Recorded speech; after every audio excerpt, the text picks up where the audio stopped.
So here we have a 10-year-old girl who was complaining of low back pain. She had gone skiing, fell a few times, she was learning, so she kept complaining of low back pain. Well, she was involved not only in skiing, but jujitsu and dance and growing, right? She's a 10-year-old. And so she was growing a bunch, and parents were just like, oh, you know, it's growing pains. Oh, it's just this. So we didn't take an x-ray, right? We wouldn't expect to. There was a lot going on that would cause the lower back pain. So when an x-ray was taken, we sent these x-rays out because I'm really good with adults, but in children, especially children with persistent pain, getting a second opinion is important. She has what's known as a pars fracture here, which causes a slipping of that L5. This is known as a grade 1 spondylolisthesis. It is about 2 to 3 millimeters passing forward.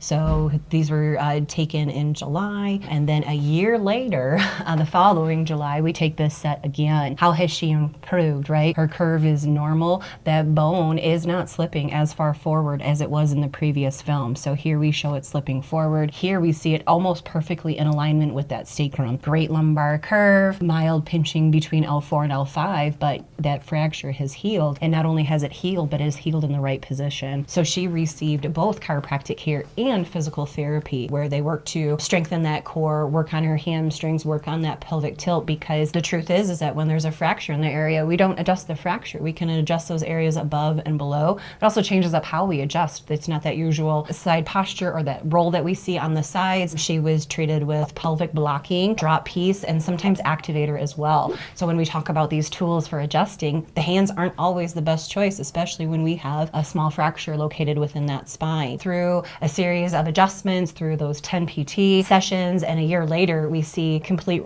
healing of that fracture and restoration of the placement of that L5 vertebrae. She no longer complains of low back pain, no longer has trouble walking through stores, sitting at school, and she's able to play and do jujitsu without pain, and back to skiing again as well.